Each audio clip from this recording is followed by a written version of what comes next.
Ladies and gentlemen, this is the moment you've been waiting for. Yeah! Oh, yeah. Oh, yeah.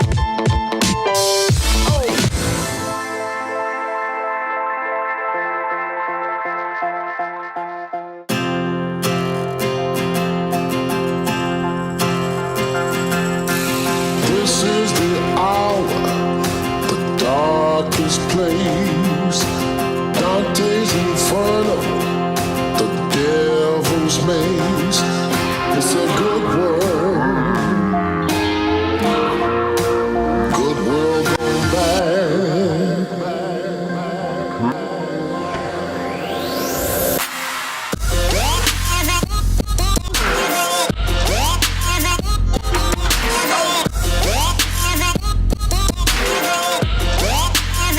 Hi, I'm Nikki. We're here at Foundation and we're going to do an epic leg set today, and I'm going to show these boys how it's done. I went to drink my drink. So close, yeah, that one. I know, look. That's when you don't shake. That's what happens when you triple scoop your amino acids. Maybe you could point out my gig.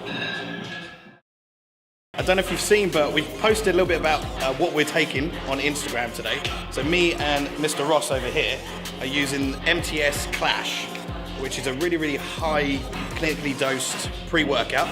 We'll talk you through all the ingredient profile a little bit later. And then we've got Nick over there running. What have you got to using today, Ross? She's using America Labs Red, White and Boom. So we've got legs hypertrophy today. We're at about week 5 for the amount of volume we need to be doing. And we're going to do a really, really basic warm up for knees, joints, and a little bit of mobility. So remember, squeeze, Nick. You're going to kick the cameraman. Contract the hamstrings, pull your glutes down, pull your toes up.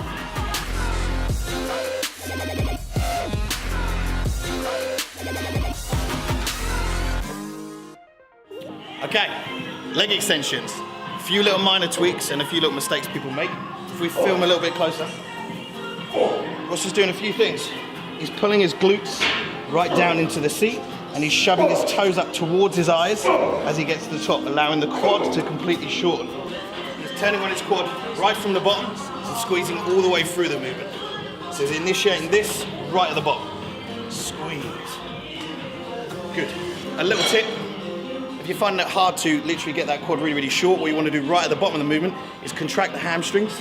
It will lengthen the quad and then contract all the way through the movement.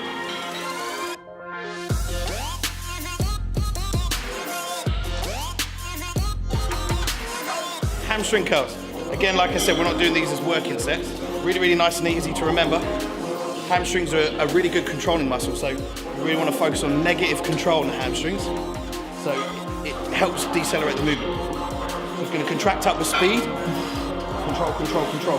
Contract up with speed. Control, control, control. When you're doing your working sets on hamstrings, try and keep the reps between 6 and 10. Use a lot of load and do a lot of work with the eccentric part of the movement.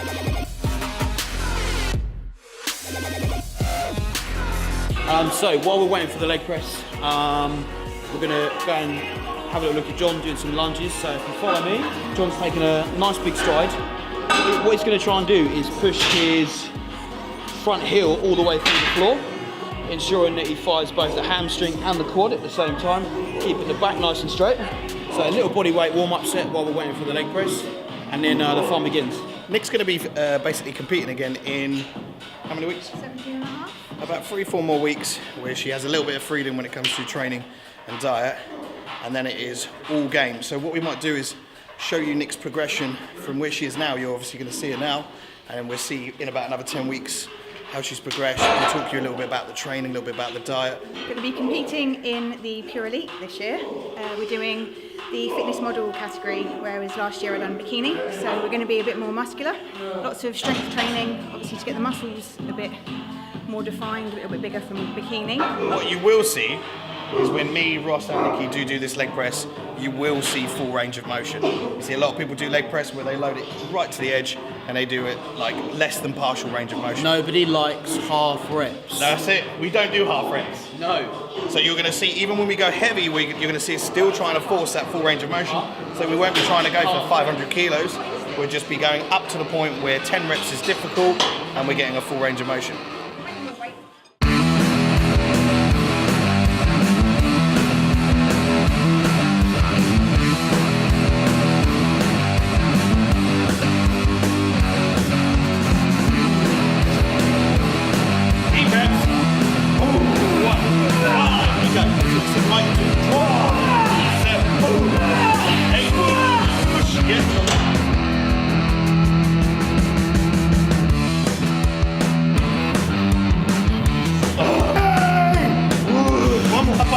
That's what it needs to feel like, effort.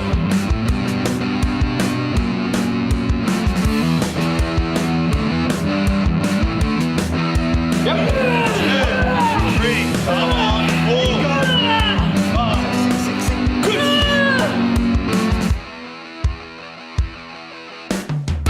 5.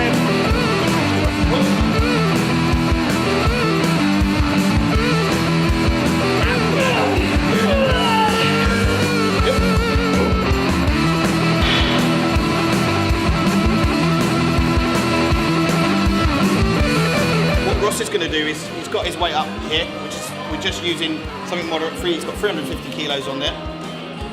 I'm not too sure what the calculation into pounds, but we put it at the bottom just to give you an idea.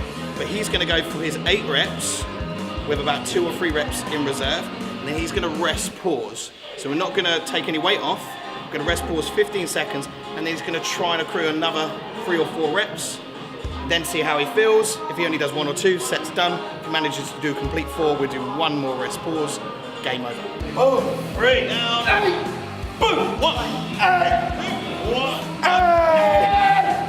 go on, push, Ross, go on, get out. Jesus Christ. What you find is so many people fail to go to the limit or close to the limit, and that's just the mindset. It's all about switching on, getting way past what you kind of believe your limit to be, getting on and on. You're not going to injure yourself. To keep your form strong, all that's going to happen is you're going to start to volumize, grow the legs, and maximize from that workout. 6 reps. 1, good. Push. 2, push. Yep. 3, push. Yep. 4, yep. 5, easy. Yep. I'm just making it look easy. Mindset. 5 seconds then, bro. Here we go. Deep breaths. Here we go. 2. Come on. Boom. 1. Boom. Good. Easy. 2. Boom. Yep. 3. Boom. Yep. 4. Choo-choo. Yep. Let's get to 8. Show him. Push. Good. Strong. Woo. Beautiful. Yeah, I was in the whole time. John's very good at pushing past the limit, way beyond 90% of the guys in the gym. He just kind of switches off. So for years and years, John's put me and Nick through our paces. So sometimes it's quite nice for us to get involved, help him push a little bit harder.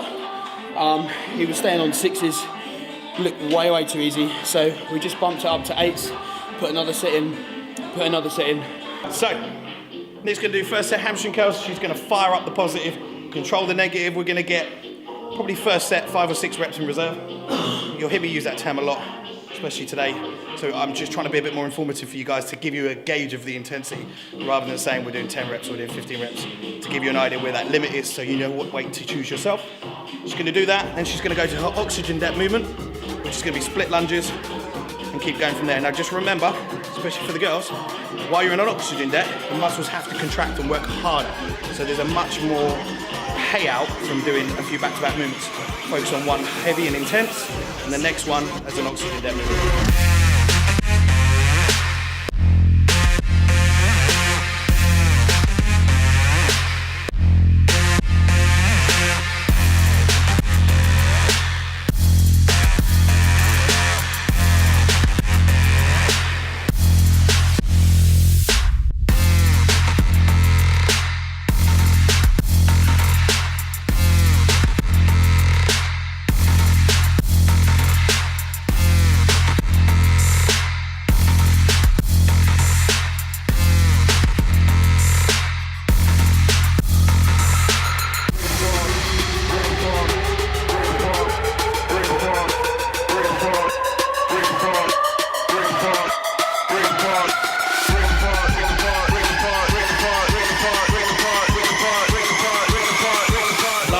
hamstring curls for Ross, what you're going to see him do, 8 to 10 full range.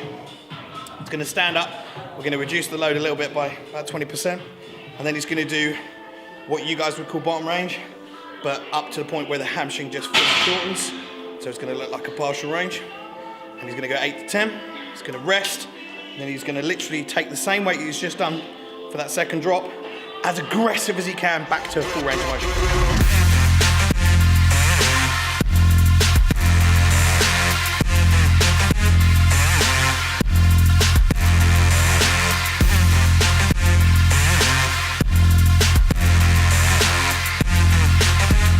Off for the day on leg extension, but what we're going to do is some muscle rounds. This was created by a guy called Scott Stevenson. You've probably seen a few things by him before. He does something called fortitude training, and I've stolen some of his techniques because obviously I can't call it whatever I want to call it, so we're going to call it what he calls it, which is a muscle round. All it is, really, really simple. 4 reps, rest, pause for a very short time, which is 5 seconds. 4 reps, rest, pause, 4 reps, rest, pause, 4 reps, rest, pause, and then to fail. So what you want to do is pick a weight that you'd normally get failure about 15 reps, and you'll end up taking it to 24 plus. And then if it's too light, you'll do all the sets of 4. If it's too heavy, you'll only be doing sets of 3 and 4. You can gauge it from there.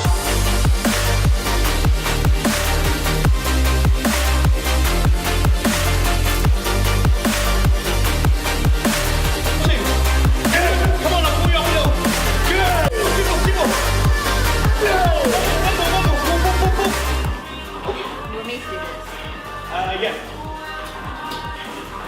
Ready? You do sets of 6. 10 sets of 10.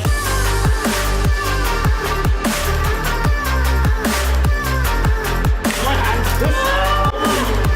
Push. One more.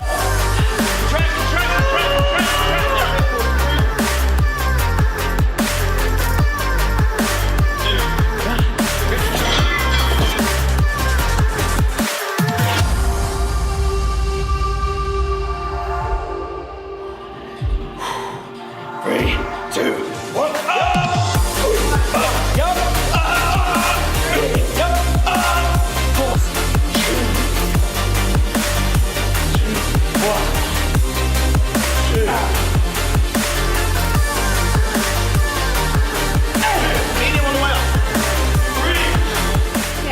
Boom.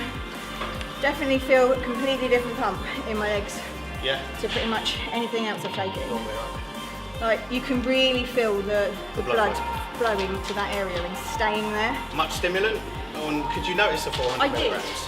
You did? I did. It does die down, but I feel more on a level. Don't feel crashed? No, not at all. Okay. So Nick was saying, Nick tried the red, white and boom. I think Ross has got it somewhere. Ross, have you got that red, white and boom? It's quite, well, on the label it states like 400 milligrams of caffeine. I'm not sure what else is in it. Ross has got it. Flip it round to Joe so he can screen in on the ingredients. Here you go. Citrulline, probably, I don't know, what's in there? 8,000 milligrams citrulline, 5,000 creatine. Where's the caffeine? Yeah, 400 milligrams caffeine. So, due to the 8 grams of citrulline, that probably would explain why she's talking about pumps. So that would be massive blood flow. And again, that's going to pull in some cellular hydration as well. So probably why Nick's feeling pumped. 400 milligrams is a lot of caffeine for most females. I'd probably normally suggest something like half a scoop of that because you're still getting 4 grams of citrulline. Nick is like a caffeine junkie. She likes her caffeine, don't you? I do. I love my caffeine. So what are you going to get, if you were to score that, because you've never tried it before, what would you give that out of 10 for a workout? For a What do you reckon, workout? being honest? At least an 8 as Okay, a that's minimum. pretty good. It has kept me on a really good kind of high All the way through? all the way through. Ross has tried the red, white and boom. Ross, what did you think? The red, white and boom. Yeah, I've been using it for the last week. Yeah, I've had a really good mental focus. Pumps have been good. However, I am on a lot more food in terms of carbs and fats, so that may be another reason why I'm feeling obviously more pumped, more glycogen in the muscle. But yeah, all in all, from what I've used of it and what obviously I've seen of it, yes, it's a awesome pre-workout. Using the MTS Clash, like you saw us post on the Instagram earlier, right now, I feel kind of like how Nick, I don't feel very pumped at all, but I feel really like zoned in, I feel like I could easily do and carry on doing leg. Obviously, it would be junk volume, but I could carry on doing legs and legs and legs and legs.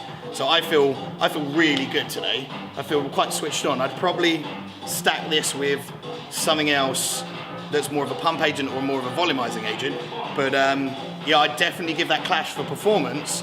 Again, I'd give that a high 8. I personally prefer this than Core Nutrition's Fury for how I feel. The difference between all three of us, everyone's going to get a different response depending on how tolerant they are to some of the chemicals, how well they absorb them. Like I'm saying I feel fantastic on Crash. Ross is like, I'm not too good. He wants to give it a few more days. Nick feels incredible on the first ever day of Red, White and Boom, and we can kind of gauge it. So everyone's their own. You're going to have pre-workouts you like, pre-workouts you don't like. The only thing I will say about the one I tried today is it tastes like horse manure or excrement, but I don't really give a shit about the taste. I just want to get the performance aid. So other than that, pretty good session.